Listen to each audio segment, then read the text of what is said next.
The camera glides through a bustling airport terminal, the noise of travelers, rolling suitcases, and overhead announcements filling the space. A sea of people moves in every direction, unaware of the storm about to unfold. A close-up of Vera Boli's face, calm, composed, but with a tension beneath the surface appears. She's adjusting her carry-on bag, her eyes scanning the flight details on her phone. The camera follows her as she walks confidently towards the gate, her heels clicking against the floor. As she enters the boarding area, a white woman in her mid-40s, flanked by her daughter, approaches. The woman's expression is already tense, as if she's been stewing over something for hours. Without warning, the woman speaks, loud enough for nearby passengers to hear. "Excuse me, but you'll need to move. My daughter needs this seat." The woman gestures toward Vera's seat, her hand pointing with an air of entitlement. Her voice drips with impatience. The tone isn't a question, it's an order. Vera pauses, her calm demeanor never wavering. Her gaze meets the woman's, and for a split second, a silent exchange happens, one that speaks volumes. Vera takes a breath. She doesn't answer immediately, but her eyes narrow slightly, the weight of the moment growing. As passengers nearby shift uncomfortably, Vera rises from her seat, preparing for what she knows is about to escalate. The woman doesn't wait for a response, speaking again in a sharper voice. "It's just for a few hours. Move. You'll be fine." The woman's words hang in the air, but Vera doesn't flinch. Instead, she stands, silent, her eyes never leaving the woman's face. The entire scene becomes a standoff, the tension palpable in the space between them. A few passengers glance over, some whispering to each other, others too scared to speak up. But the moment doesn't end there. As the woman raises her voice, the flight attendants appear, and what starts as a simple seat dispute quickly turns into something far bigger. They don't ask Vera if she's okay. They don't even pause to consider her side. Without warning, they demand she vacate her seat, her calm defiance only making the situation worse. Will Vera stand her ground, or will she be forced into silence? Before the situation spirals out of control, the sound of a pilot's voice crackles over the intercom. It's a voice that will change everything. "Don't go anywhere. What happens next will surprise you." If you're enjoying the story so far, make sure to hit the subscribe button and let us know where you're watching from in the comments. We love hearing from viewers around the world. Vera Boli has always been someone who commands attention. A woman of poise, strength, and grace, she's carved out a path in a world where others like her often struggle to be seen. As a high-level executive in a competitive industry, she's faced more than her fair share of challenges. But through every obstacle, Vera has come out on top, her career a testament to the power of resilience. She didn't start with privilege or an easy road. She came from modest beginnings, built herself from the ground up, and earned every accolade that now sits comfortably on her resume. Over the years, she's become a role model to many, not just for her professional success, but for the way she handles herself in a world that often doesn't understand her. Yet, for all her triumphs, for all her accomplishments, Vera has learned one undeniable truth. Success doesn't always shield you from prejudice. As she steps into the terminal, her heels clicking steadily on the polished floor, her mind is focused. It's just another business trip, another flight to handle, but there's a quiet unease in the pit of her stomach, one that she can't shake. I've faced my fair share of discrimination, but I've always found ways to rise above it. I built my career from the ground up, and now I get to enjoy the perks of success. But this flight, it was a reminder that success doesn't always shield you from prejudice. No matter how many milestones I've reached, there's always someone ready to make me feel small again. Vera enters the plane with the quiet confidence that has always marked her. She greets the flight attendants with a nod, walking past the rows of seats. The first-class cabin beckons, her sanctuary, where she can finally relax, away from the pressures of the boardroom and the constant demands of her role. She settles into her seat with ease, adjusting her jacket and placing her carry-on neatly beside her. The hum of the aircraft as it prepares for takeoff offers a strange sense of comfort. She exhales, trying to shake off the stress of the day, but there's something different about this flight, something she can't quite put her finger on. It was a short business trip, one I had made countless times before. I knew the drill: arrive, settle in, handle the work, and get back home. It was routine, but that day, something was different. As Vera relaxes in her seat, she glances out the window, the distant city skyline slowly disappearing beneath the clouds. Her thoughts drift to the meetings ahead, the people she will be negotiating with, and the deal that's about to unfold. She's at the top of her game, the culmination of years of dedication. She deserves this moment of peace before the whirlwind begins. But as the plane begins its ascent, a shift in the air cuts through the tranquility. She feels it before she hears the voice, a sharp, demanding tone that instantly brings her back to the present. Vera's professional armor is strong, but no matter how much she's been through, moments like this always take her by surprise. The voice, loud and entitled, pierces through the calm. The confrontation is about to begin. I was ready to ignore the noise, but this time I couldn't. What happened next? It would change everything. The camera lingers on Vera's composed face as she takes a deep breath. She's no stranger to conflicts, but she has always learned to handle them with grace. However, this was different. Something about this moment made her realize that no matter how high you rise, some people still think they can push you down. The unsettling sense that something's off begins to settle in as the conflict grows, and the voice that once seemed so distant now takes center stage. The plane had barely reached cruising altitude when Vera felt a presence beside her. A white woman, likely in her mid-40s, stood by her seat. Vera looked up from her tablet, her fingers still gently tapping on the screen. She didn't recognize the woman, but the air around them was already thick with something unspoken. The woman smiled, but there was no warmth in it. It was a tight, forced gesture, almost rehearsed. "Excuse me," she began, her voice pitched just slightly too loud, carrying across the cabin, "but I'll need you to move." Vera raised an eyebrow, unsure if she had heard correctly. The woman continued without missing a beat. "My daughter needs this seat. Yours is too far from the rest of the family." Vera's calm eyes met the woman's, but she didn't immediately respond. She took a brief moment to process.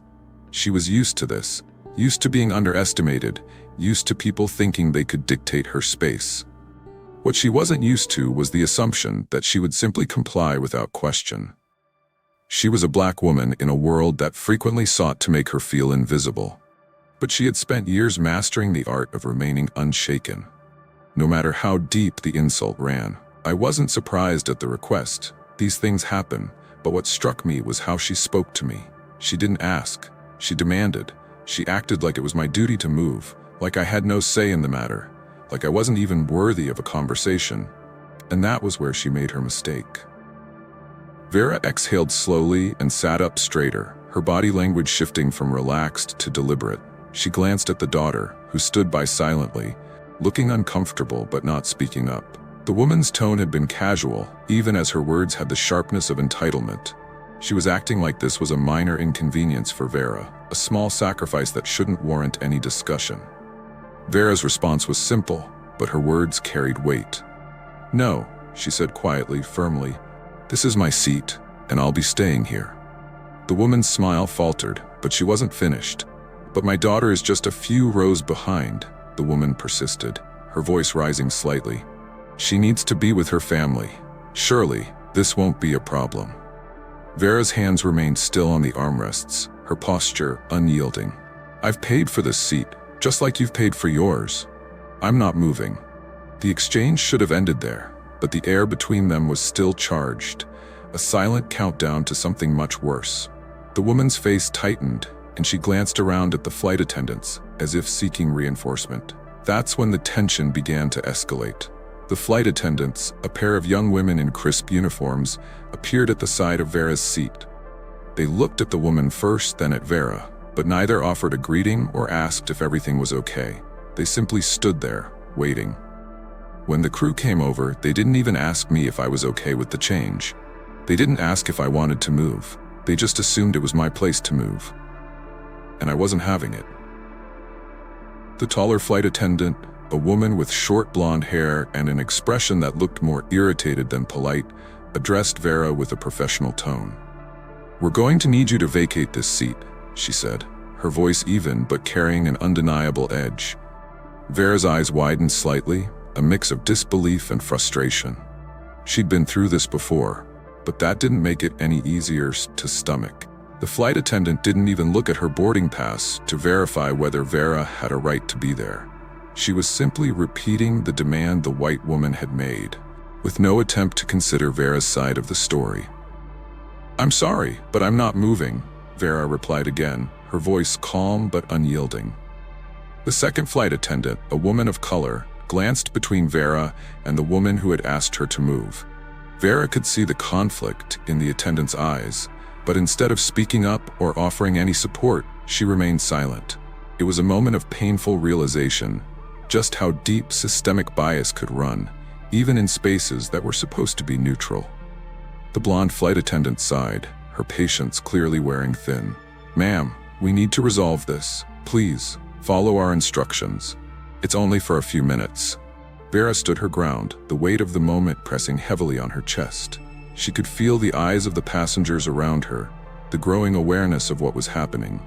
Some were whispering to each other, others watching with barely concealed judgment. Vera could already tell how this was going to play out. The polite requests would soon turn into demands, and the situation was about to spiral. But she wouldn't give in. Not this time. "You can't just take my seat because someone else is uncomfortable with where they're sitting," Vera said, her voice sharp now, cutting through the tension in the cabin. "I have a right to be here, and I'm not moving." The flight attendants exchanged a look, but neither of them spoke. The longer the conversation dragged on, the more the atmosphere thickened with discomfort. The woman who had initiated the conflict stood there, her arms crossed, visibly agitated, watching the flight attendants as they hesitated.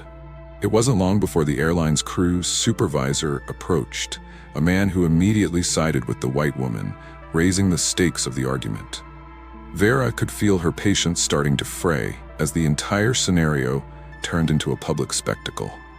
The tension in the cabin thickened as Vera stood firm, refusing to budge.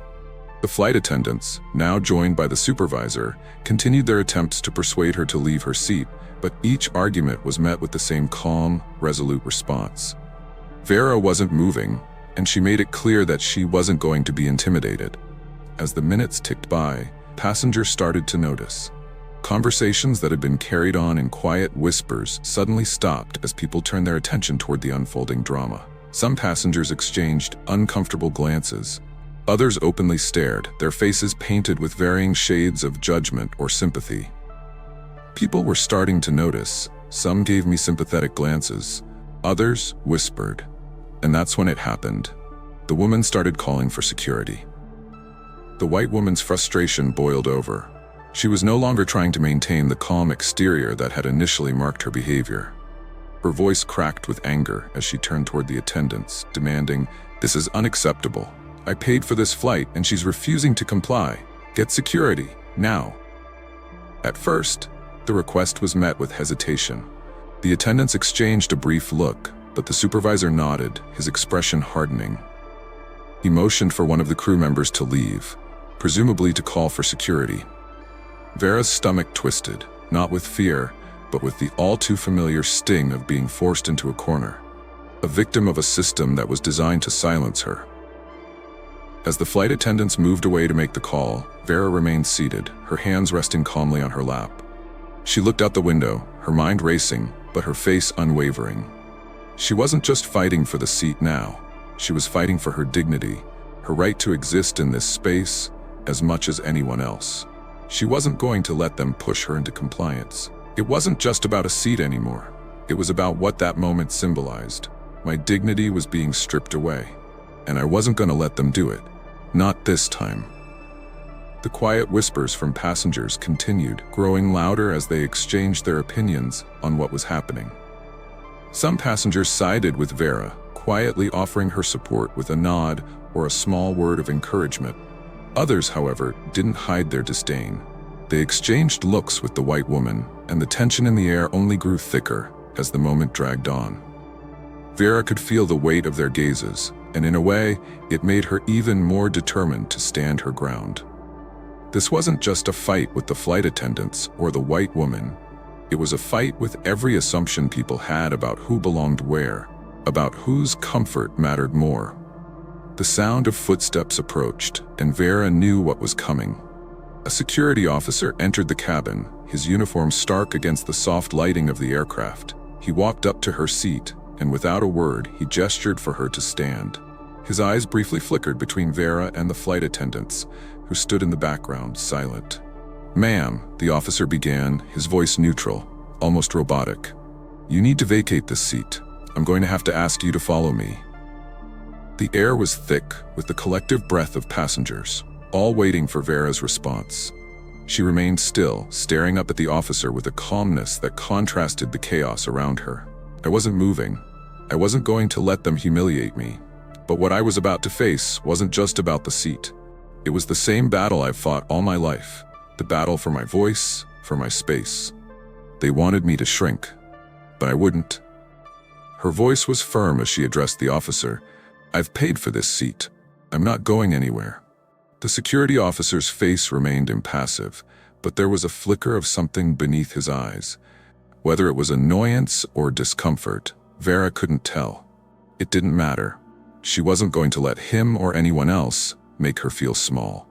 But the situation wasn't just about a seat or the flight attendants anymore. It was about power and the stark, uncomfortable reality of who held it in that moment. And in that moment, Vera was powerless, and she knew it. The officer stepped closer, placing a hand on the armrest as if to signal that there was no more room for negotiation. "Ma'am, I'm going to have to ask you to leave your seat now," he said again, more insistent this time. Vera stood, the weight of the moment settling into her bones. She wasn't afraid. She had never been afraid. But she was angry. Angry that in this day and age, a woman of her stature, of her accomplishments, still had to fight just to be respected. Angry that this was happening in front of her, that she was being made an example of for no other reason than the color of her skin. As she stood and gathered her things, she could hear the low murmurs of passengers. Some shook their heads, others openly looked away, but there were a few brave enough to watch, to bear witness. The white woman who had started the whole thing stood to the side, her arms folded, her face a mixture of triumph and satisfaction. She had won. At least that's what she thought. But what she didn't realize was that the real cost of this victory wouldn't be felt by Vera. It would be felt by the airline. It would be felt by anyone who had ever witnessed this.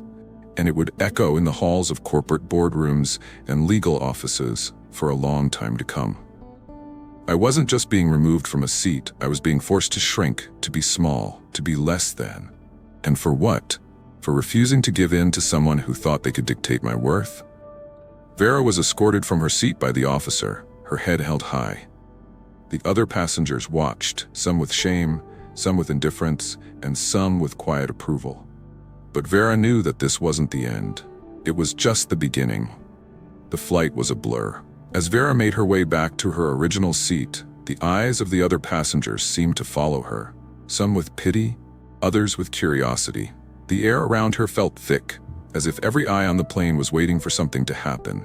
But Vera didn't look at them. She kept her head high, her stride steady. She was no stranger to conflict, especially conflict that tried to erase her presence. But this was different. The flight attendants moved quickly. Their earlier attempts to coax her into compliance, now replaced by an almost robotic indifference. The situation had become a spectacle, and no one on board seemed willing to break the silence. But in Vera's mind, there was no more room for silence. This wasn't just about a seat or an uncomfortable interaction. This was about something much bigger. But they didn't know who I was. They didn't know that this wasn't just about a seat. This was about respect, and I wasn't going to let it slide. As Vera sat back down, the weight of the moment pressed into her chest, but her resolve only solidified. What had just happened wasn't just an isolated incident on a plane. It was a symbol of something much more ingrained. A system that told her time and time again that her space, her place, was something that could be taken, pushed aside, and diminished. But this time was different. She pulled out her phone, her fingers tapping rapidly against the screen. As the plane continued to soar high above the clouds, her mind was already elsewhere. back to the series of high-stakes meetings she had scheduled with the airline's executives. She wasn't just a passenger on that plane. She was a key player in a deal that could potentially reshape the future of the airline's expansion into new markets. Vera wasn't just sitting in that first-class seat for leisure. She was on the verge of finalizing a multi-million-dollar deal, one that the airline had been eagerly pursuing for months. They needed her. They needed her influence, her expertise, and her market access. But what they didn't know was that with this moment, Vera was quietly deciding whether she would let them have it. This was no ordinary flight. I was in talks with the airline for a multi-million-dollar deal. But at that moment, I wasn't thinking about money. I wasn't thinking about how this could affect the bottom line. I was thinking about how I would handle this, how I would make them understand what they'd done. Her fingers moved across the screen again, but this time it wasn't just a quick email or text. This was more deliberate, more thought out. Vera wasn't just drafting a message, she was crafting a statement. The words she typed could change everything. They could undo years of effort in an instant. But if they were going to disrespect her, they needed to know the price of that disrespect. The flight attendants, who had continued to serve other passengers with a polite, distant demeanor, began to move away from Vera's seat, leaving her with the growing sense that the drama had come to an end. But it hadn't. This wasn't a one-time misunderstanding. It was a breaking point. Vera's phone vibrated. A few quick glances confirmed that she had received the first in a series of emails from her team, detailing the final stages of negotiations with the airline. This was the big one. The deal that could redefine the industry. Yet the only thing on her mind now was the principle behind this negotiation. Was she really willing to let an organization that treated her like this have any part in her business future? They thought this was about me getting a seat, but what they didn't realize was that this was about me standing up for something bigger. It wasn't about the flight, or the seat, or the convenience of one person's daughter. It was about what I had to teach them. She set her phone down with a finality that resonated deeper than the sound of the device hitting the tray table. Her decision was made. The moment she had been waiting for, the opportunity to make her move, had arrived. As the plane continued its journey, the real tension built in the quiet moments, in the space between the flight attendants' glances and the occasional nervous whispers from the other passengers. They had no idea what was unfolding behind the scenes. But Vera was calm. She was prepared. The airline's executives had no clue that what they thought was a simple negotiation was about to take a drastic turn. They assumed that Vera, the seasoned businesswoman, would be too focused on the potential millions she could gain to let something so trivial as a seat change shake her. They assumed she would quietly accept the injustice and move on, because that's what people like her were supposed to do. But Vera wasn't like the others. She wasn't a passive participant in her own story. I was done pretending. I wasn't going to let them get away with it. They thought they could control this. They thought I was just another passenger. But they were about to find out just how wrong they were. She knew the consequences of her decision. Walking away from this deal meant more than just turning her back on a single negotiation. It meant losing potential revenue. Yes, but it also meant sending a message that says, "This is not how you treat me. This is not how you treat anyone." As the plane began its descent, Vera made the call. The email was sent. The message was clear. No deal. No partnership. Not until there was an apology. Not just for her, but for everyone who had ever been made to feel small, invisible, or unimportant in a space they had every right to occupy. And when that decision was made, when I walked away from that deal, it wasn't just about the money. It was about making them understand that this moment, this injustice, would cost them far more than they could ever imagine. The plane began its descent, and with it, the weight of Vera's decision settled in.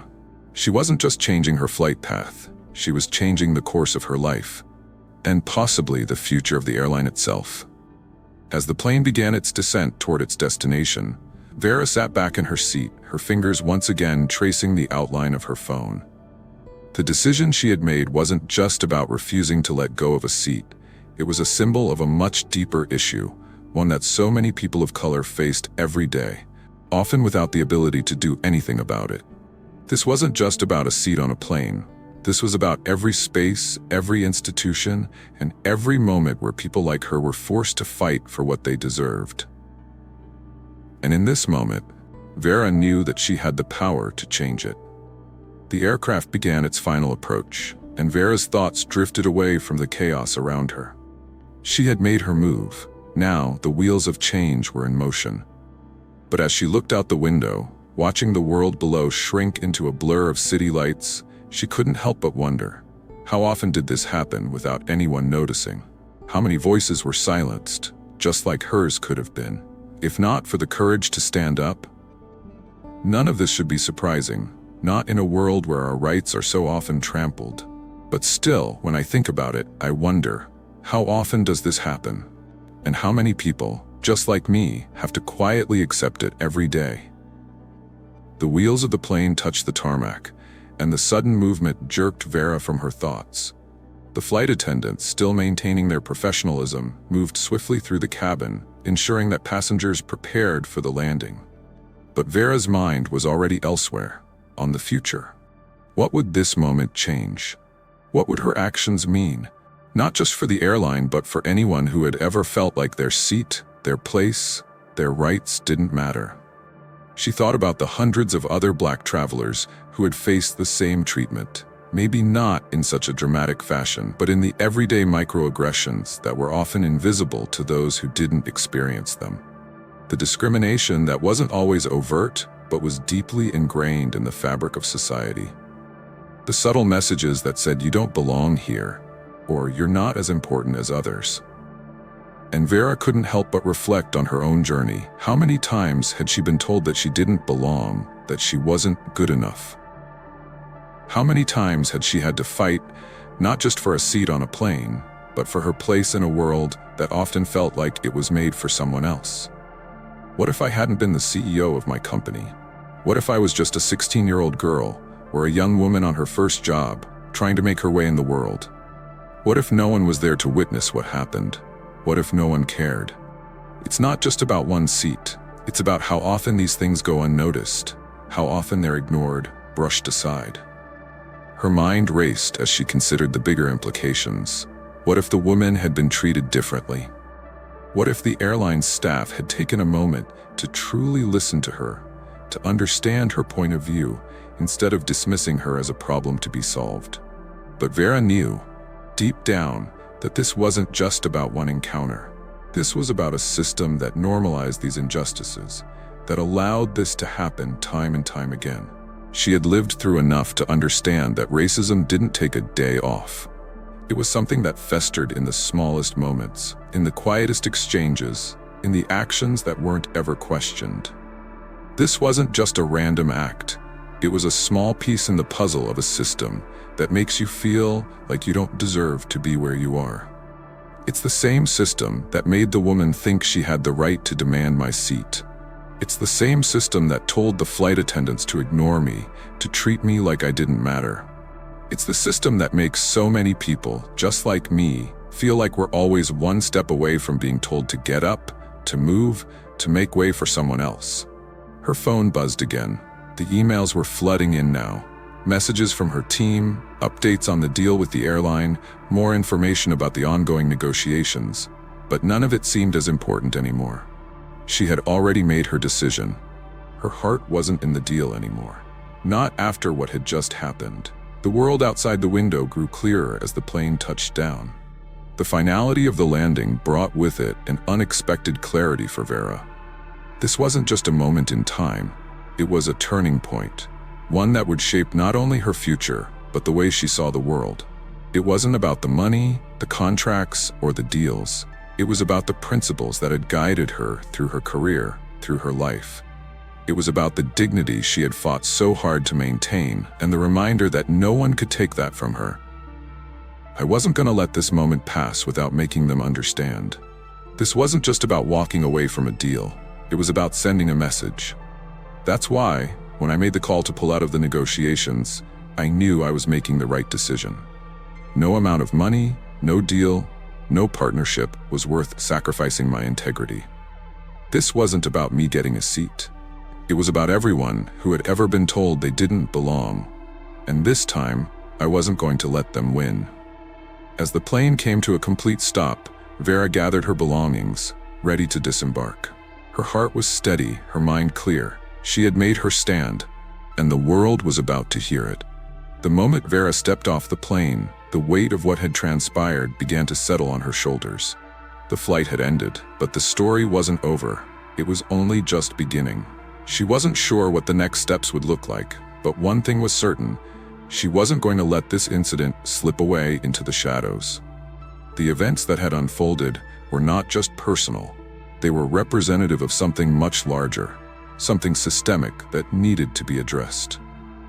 Back at the airport terminal, as she made her way to the baggage claim, her phone buzzed incessantly. It was her assistant, her legal team, and a few trusted colleagues, all reaching out with messages and calls. They had already heard about what had happened on the flight. The ripple effect had begun. News had spread faster than she expected, and the calls of support, questions, and offers for legal action were already flooding in. But Vera wasn't interested in the media storm or any sensationalism. What mattered to her now was how to use this moment to fuel real change. Her career had been built on making an impact. But this wasn't just about business. It was about dignity, justice, and the acknowledgement of every person who had faced similar moments of racial indignity. I could have stayed quiet.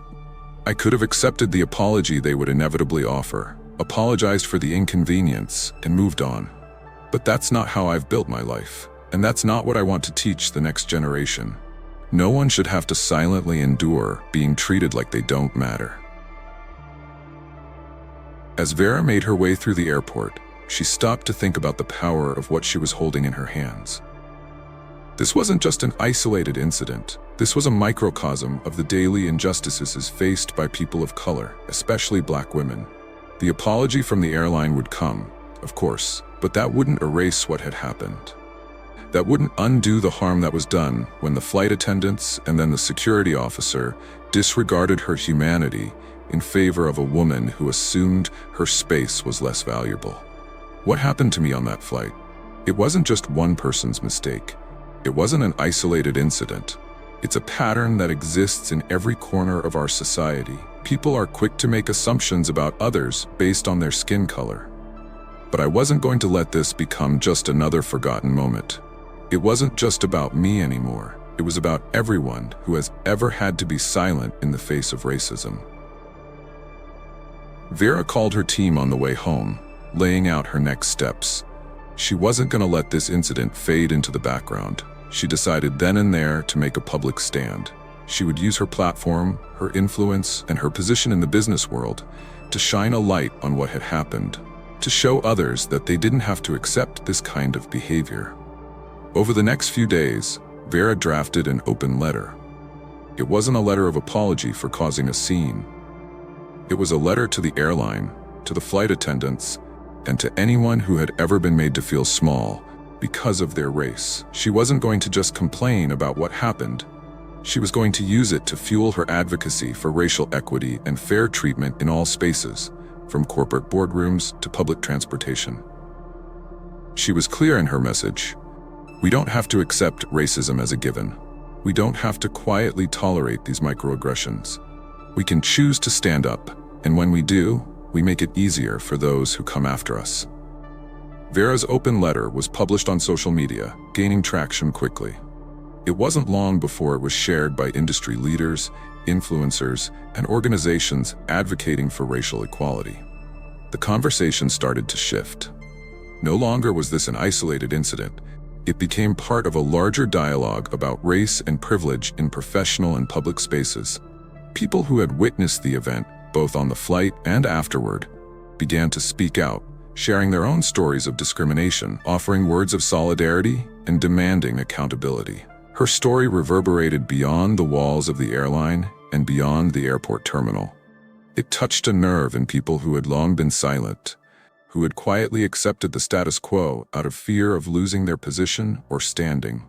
Vera had given them permission to speak out, to take a stand.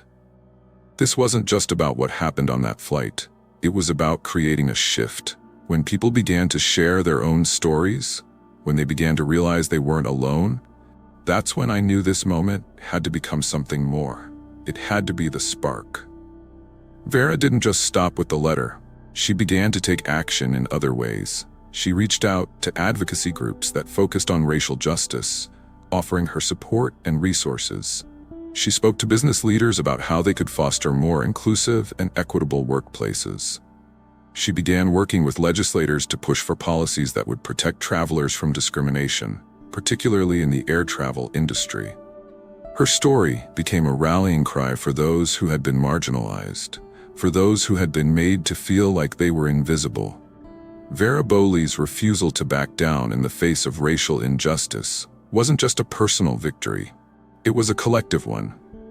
It wasn't just about me. It was about making sure the next generation, the next person who faces what I did, doesn't have to face it alone. We can make change, but we have to be brave enough to speak up. We have to be brave enough to say, "This isn't okay, and I won't be silenced." As Vera stood in the airport watching people come and go, she realized that she had already won. Not just the battle, but the war against complacency. The world was changing, and she had just made it a little bit easier for others to demand their place at the table. Her response had become the beginning of a new chapter, one where silence was no longer an option, and where the courage to speak out could move mountains. Here's the revised version of the last 2 chapters to avoid repetition and ensure a smoother progression from the audience impacts reflections to the closing and call to action.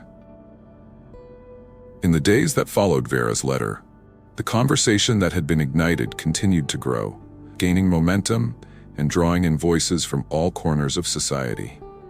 What had started as a personal stand against racial injustice on a flight had quickly blossomed into a global conversation about systemic inequality. People from all walks of life began to reach out, their stories flooding in with gratitude, support, and solidarity. Messages poured in from people who had witnessed similar acts of discrimination, their own experiences of feeling overlooked or diminished suddenly validated.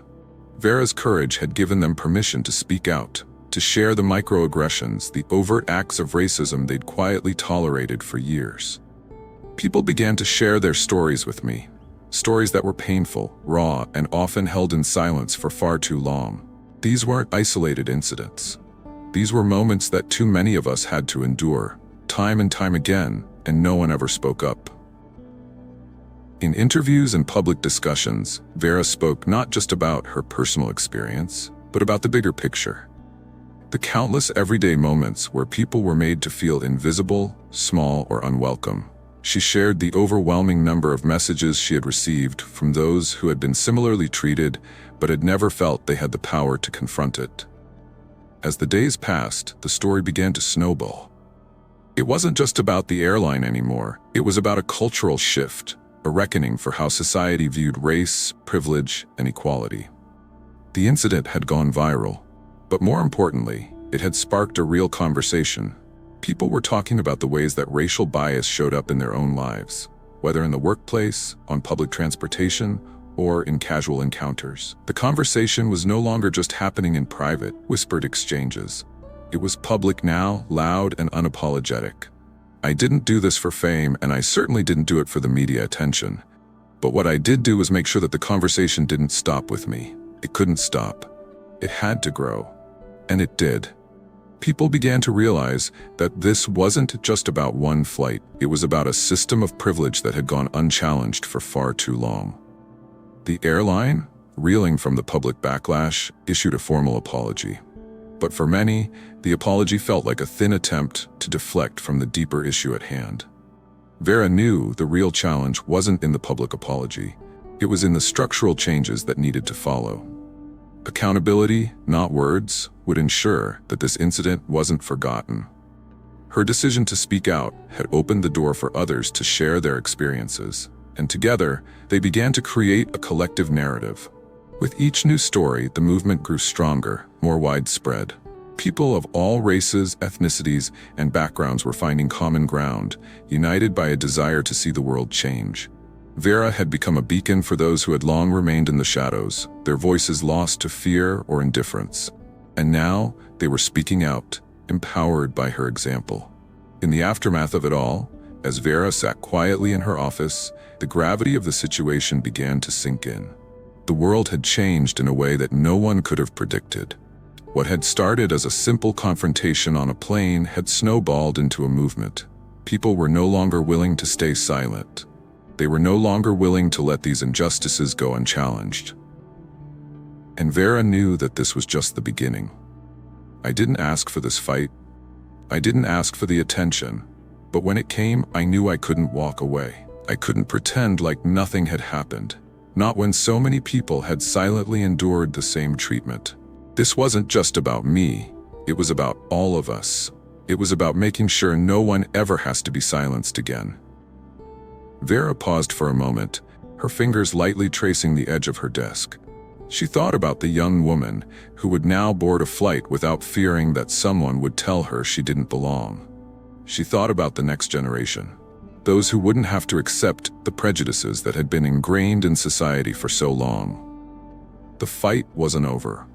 But in this moment, Vera felt a deep sense of pride. Her refusal to remain silent had sparked something far bigger than she could have imagined. She wasn't just fighting for herself anymore. She was fighting for all those who had been pushed to the margins, all those whose voices had been muffled by a system that sought to keep them in place. This isn't just my victory. This is a victory for every person who has ever felt they weren't good enough, for every person who has had to fight for a place at the table. We can do better, and we will. Together. The screen slowly fades to black, Vera's words lingering in the silence. And then, the screen fills with a quote that perfectly encapsulates everything Vera stood for. Justice will not be served until those who are unaffected are as outraged as those who are. Benjamin Franklin. What would you have done if you were in Vera's shoes? Let us know in the comments below. Don't forget to like, share, and subscribe for more stories of courage and change.